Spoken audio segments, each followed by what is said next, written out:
I'm still fascinated with this. Oh no. State pension funds question KKR on role in Toys R Us's demise. So this article is just open-ended, as they all are. Kind of explaining how the Minnesota State Board of Investment decided last week to temporarily halt future commitments to KKR as they reviews the investment. Here was the question: KKR lose their jobs with the failure of Toys R Us? Do you know, like 33? Actually, it's even more than that. This keeps saying like 33,000, but there's more than that are losing their jobs from Toys R Us. And KKR, Bain Capital, and Vernada Real Estate are all they are down there, are responsible for it. And the children are all crying in America because it was their favorite store, and now they have nowhere to go. Like, are they going to go to Walmart? They're going to get robbed at Walmart.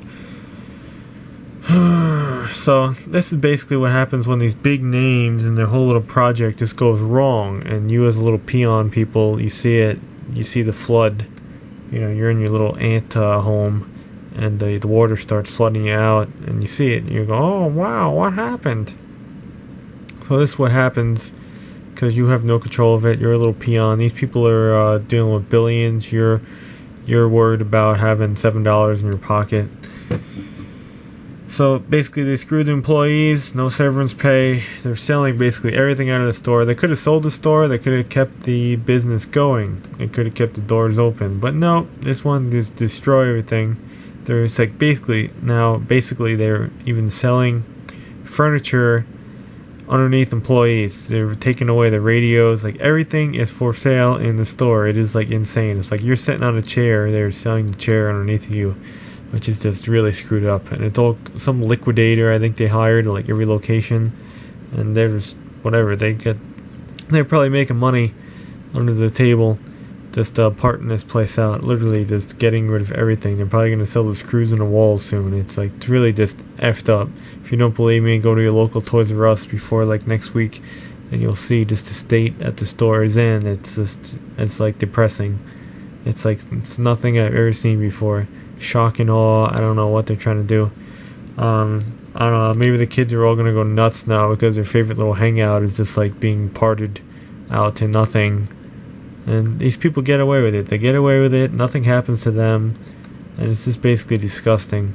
So that's why I keep on following the story. And I keep on I'm disappointed in it. Because as a country and everything else, how does this happen?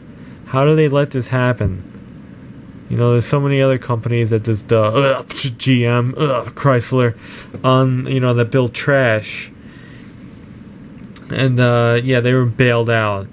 Oh, we need this, what a freaking fraud that is. And then they made all this shit in China, and like Chrysler's going into business again. GM is trash. Who would buy a Chevy? You gotta be stupid.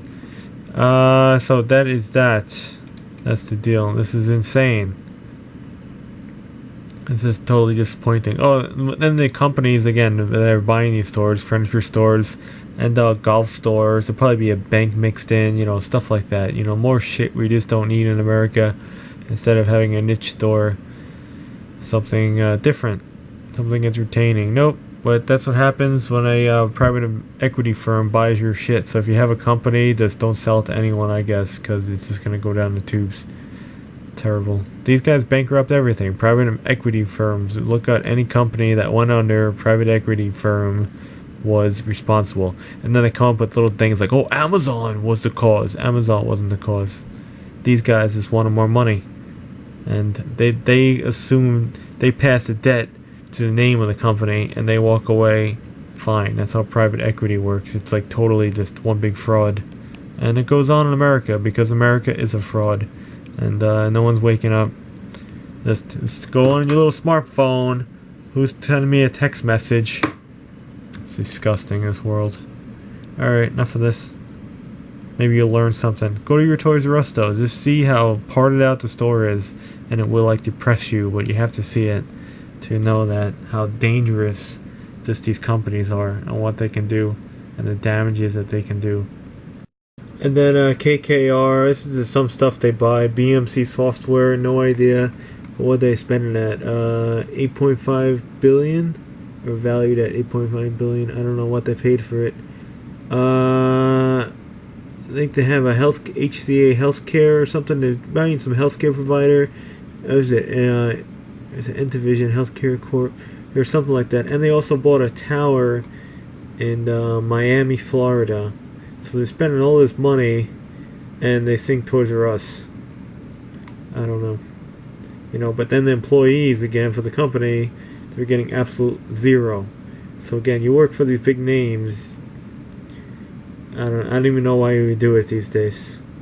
Because one by one, again, these things are just going to all just collapse. Seriously.